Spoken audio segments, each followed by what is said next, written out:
Alors, premier challenge ici, les flous de bouger. Donc des choses assez simples. Je vais vous donner l'accès à un dossier dans lequel il y a les images à obtenir et dans lequel il y a les images de départ. Donc les images de départ, je vous les montre dans Photoshop. C'est les deux premières sur lesquelles on va travailler. Voilà, il se trouve que c'est une image avec un effet noir et blanc et couleur. Bon, peu importe, ça aurait pu être une image tout à fait normale. Et ceci, voilà. Donc, pour cette image-là, il faut qu'il y ait un flou de bouger, que la partie qui ne soit pas floue, c'est le ballon. Et pour cette partie-ci, il faut donner une impression de vitesse sur la voiture. Donc, j'ai fait ça en 2 minutes, vite fait, donc je vous montre. Donc, c'est pas extrêmement travaillé, c'est juste pour apprendre à faire ça. Donc, comme je vous disais, c'est une technique que moi j'utilise pour faire du flou de bouger. J'utilise ça depuis plus de 30 ans en fait. Oui, 30 ans, depuis les années 90, j'utilise cette technique. Ça utilise un filtre, voire même, oui pour l'instant c'est un filtre de Photoshop que je peux vous dire, c'est le flou radial que j'utilise moi. J'utilise le flou radial, mais j'ai un petit hack pour arriver à le positionner parfaitement.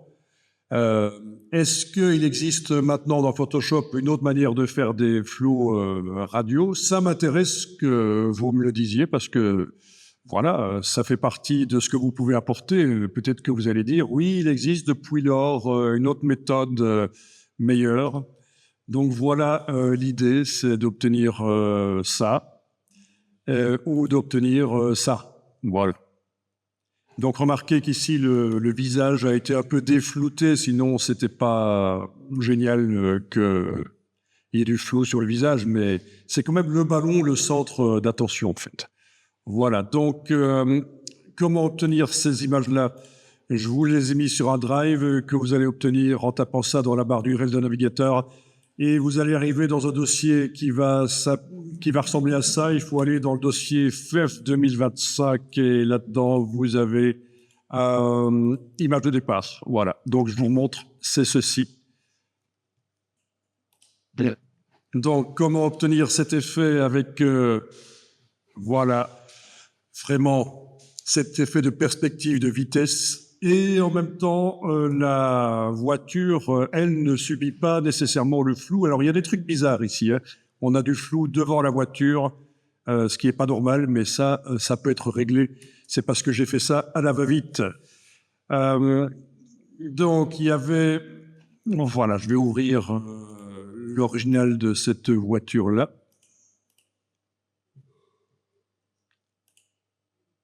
C'est pas là. OK. Donc, c'est bien celle-là. Voilà. OK. Donc, ce que tu as vu, c'est qu'il existe filtre, galerie de flou, flou de tracé, mais c'est un peu difficile à gérer et il faudrait se concentrer un peu plus pour y arriver. Donc, on va faire une méthode qui existe depuis très longtemps dans Photoshop et on va un peu la hacker. Voilà, voilà.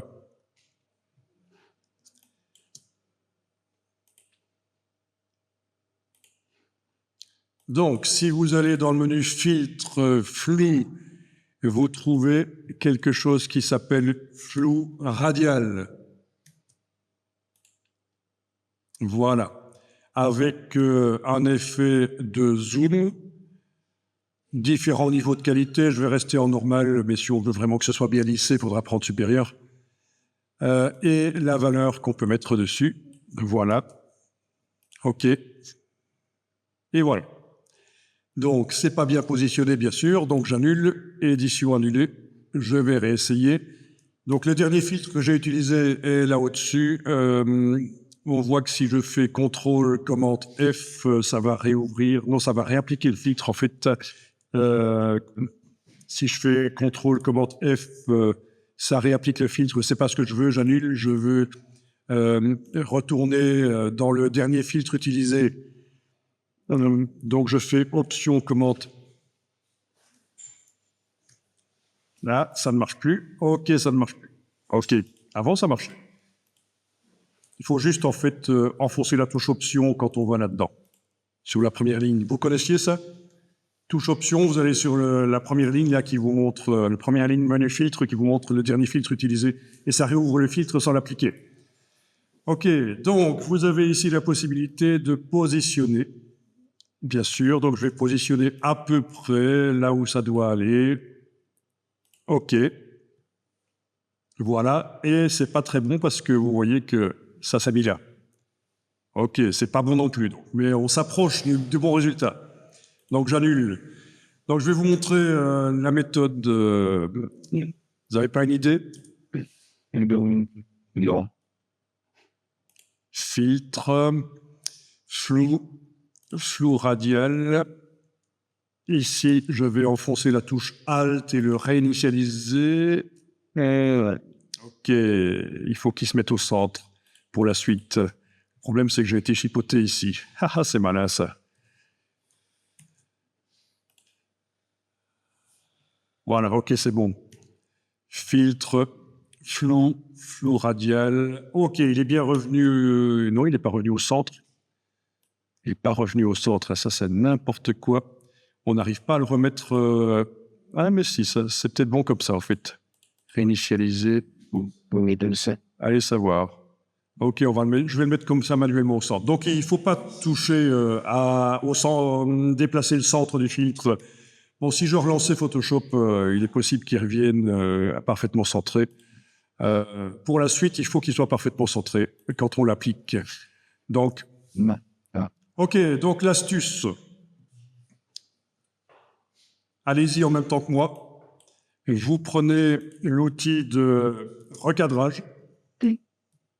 Au niveau du recadrage, dans la barre d'options au-dessus, vous n'êtes pas en développement génératif, vous n'êtes pas en remplissage de pré-contenu, vous êtes en traditionnel, recadrage traditionnel. Quand on va agrandir ici le cadre, ça va ajouter la couleur qui se trouve actuellement dans la case d'arrière-plan de la palette des outils. Voilà, donc n'hésitez pas à bien agrandir la zone autour de l'image. Donc en principe, c'est cette couleur-là qui va s'appliquer, mais en fait, ça n'a pas une importance énorme, quoique ça aurait pu être intéressant quand même, mais on va voir. Sur les bords, parce que ça peut avoir une influence sur les bords de l'image quand on applique le flou. Quelle est la couleur qui se met autour de l'image? Mais en tout cas, voilà, je valide avec le petit V. Voilà, vous avez ajouté pas mal de zones autour de l'image. Vous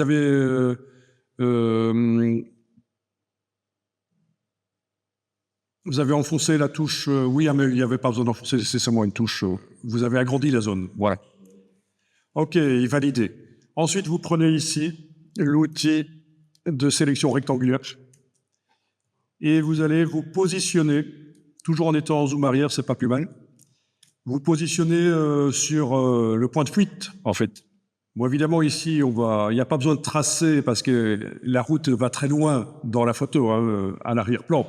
Mais parfois, il faut utiliser des lignes pour arriver à trouver où est le point de fuite. Dans ce cas-ci, pas. Donc, vous vous positionnez sur le point de fuite, vous enfoncez le bouton à souris, vous commencez à tracer la sélection, vous enfoncez touche Alt et majuscule et vous englobez complètement la photo. Et vous lâchez le bouton à souris. Donc, qu'est-ce qu'on vient de faire? C'est quoi le résultat? On a fait un carré autour de la photo, un carré de sélection rectangulaire autour de la photo. Mais quelle est la caractéristique de ça?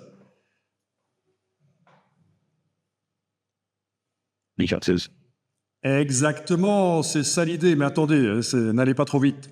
Mais c'est ça l'idée, c'est d'indiquer de cette manière-là où on veut que le flou radial, son centre soit.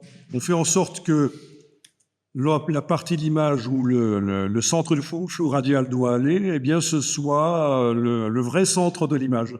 Donc maintenant, en fait, il faut faire image, recadrer. Menu image, recadrer, et ça va recadrer selon les pointillés, là. Voilà.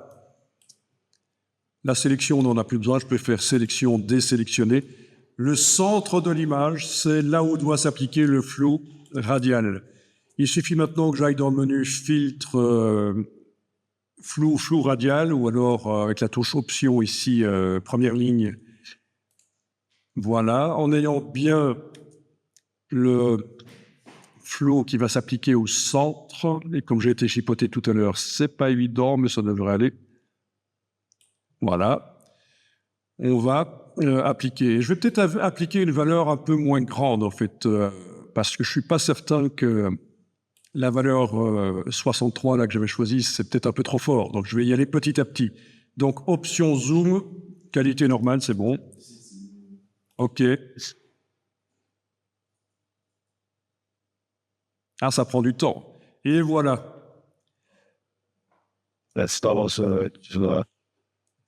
En effet, la voiture n'est pas nette parce qu'il aurait peut-être fallu faire quelque chose avant, mais c'est pas grave parce qu'on peut aussi récupérer par la suite. Et les deux possibilités sont là. Donc ici, j'avais utilisé le raccourci contrôle commande F. Alors sur le PC, qu'est-ce qu'il vous dit sur le PC dans le menu filtre, la première ligne? Qu'est-ce qu'il vous dit comme raccourci clavier là? Non mais le raccourci en fait. Qu'est-ce qui est indiqué? Donc chez vous, c'est Alt, CTRL F sur le PC et sur le Mac ici, clairement, ceci c'est la touche CTRL. CTRL, commande F, ça va réappliquer une seconde fois le filtre avec la même valeur. CTRL, commande F, voilà, ça calcule. Donc ça peut être intéressant d'y aller comme ça petit à petit en fait. Hein. Encore une fois, CTRL, commande F sur le Mac. Ok, là je peux dire c'est un peu trop. Donc je vais aller dans la palette historique, parce qu'en plus elle va nous servir. Donc allez dans la palette historique, menu fenêtre historique. Et revenez en arrière d'une fois, donc c'est un CTRL Z, voilà. Donc vous avez les différentes étapes. Il faut décider laquelle est la bonne. Voilà. Ok, pour récupérer la voiture nette, vous avez une idée? On pourrait réouvrir la photo d'origine et la mettre par-dessus. Bon, regardez, je vais vous montrer une solution. Une solution serait de... Ouais. Mais ce JPEG, je vais déjà l'enregistrer en PSD. Allez-y. Et ne fermez pas surtout. Voilà.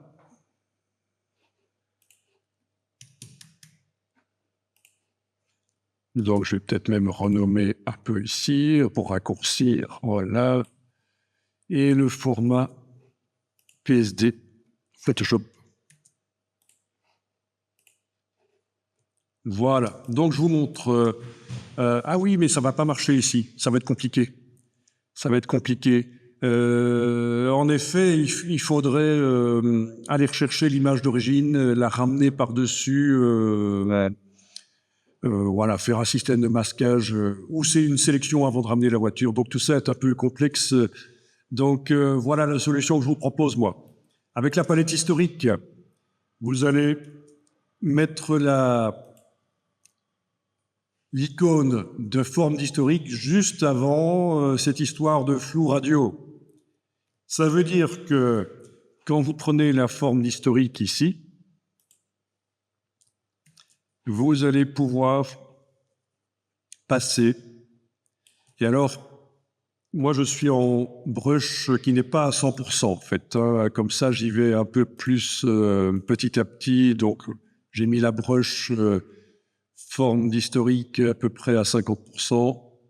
Mode d'application normal, mais 50%. Et donc, quand je clique, j'ai réintégré 50% de la voiture nette. Vous comprenez, la forme d'historique, vous connaissez, ça réinjecte l'image telle qu'elle était à un certain moment. Voilà.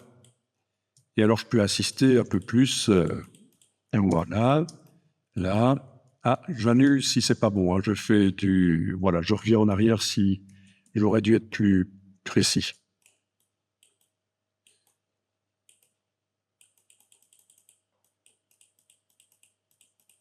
Bon, c'est pas la méthode idéale. Il aurait mieux valu faire une sélection sur la voiture avant.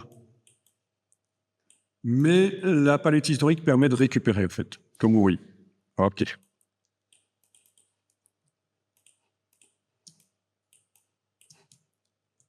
OK, je vais peut-être même m'occuper de ceci, mais le problème, c'est que je ne peux pas réinjecter le rouge là qui n'est pas logique. Il n'est pas logique qu'il y ait du flou de bouger devant la voiture. Je ne peux pas le réinjecter flou. Ça fait du net. Donc je vais le laisser comme ça. OK, donc voilà une solution. La solution avec le masque et la sélection, on le verra pour un autre exercice après.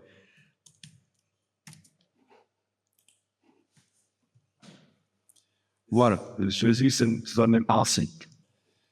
Donc c'est pas la méthode idéale ici, parce que quand je réinjecte la voiture, il faut que je sois super précis. On voit que j'ai réinjecté des arbres un peu nets à l'arrière là, mais enfin, pour certains travaux, ça passe. Il n'y a personne qui va râler, mais pour d'autres travaux, ce sera plus ennuyeux. OK. Donc, oui, l'idée, c'est de faire le même principe pour le gamin ici, donc je vais le faire vite. Donc ici, je zoome en arrière. Outil de recadrage. J'agrandis avec la touche Alt, comme ça met de la zone partout autour. Voilà, je valide. OK, ça peut faire des images un peu lourdes, hein, du coup. Image, taille de l'image, j'ai quand même une image de 14 000 pixels sur 9 000 ici, donc c'est un peu lourd. Mais c'est pas très grave parce que juste après, je vais prendre l'outil de sélection rectangulaire, me positionner à l'endroit du ballon parce que j'ai décidé que c'est ça le centre du flou. Avec la touche Alt et majuscule, j'englobe l'image. Je fais image recadrée. Je peux désélectionner. Je vais dans le filtre de flou et je vais l'appliquer. OK. Et voilà, il s'est appliqué. Et donc, vous voyez, sur le bord de l'image d'origine, là, on a la couleur qui était à l'arrière-plan quand on a ajouté la zone de recadrage qui commence à se mélanger avec la photo. Donc, d'où l'intérêt que ce soit peut-être du gris, oui. Ça peut être, ça dépend des images, en fait. OK. Et donc, je vais réappliquer plusieurs fois sur le Mac. Donc, sur le PC, c'est Alt F, vous avez dit. Qui vous dit option Alt CTRL F sur le PC. Ici, c'est CTRL commande F. Donc, je réapplique plusieurs fois. Je peux être en zoom avant pour voir ce que ça donne. Voilà. Je réessaye encore. CTRL commande F. Oui, ça a l'air pas mal, ça. C'était peut-être un peu trop. Allez, je vais revenir une fois en arrière, là, dans la palette historique. Puis, je vais indiquer que je vais réinjecter l'image non floutée. Puis, j'utilise donc l'outil forme d'historique. Et voilà. Alors, je vais peut-être le faire avec du plus petit. Voilà. Donc, je vous rappelle que je suis à peu près à 50% pour y aller petit à petit pour réinjecter. Bon, ça, c'est pas mal. Pas mal quand même pour le résultat, ça passe. Ça passe. Oui, c'est possible que j'ai fait, que je l'ai laissé plus flou, en fait, le visage ici. Hein. Donc, ouais.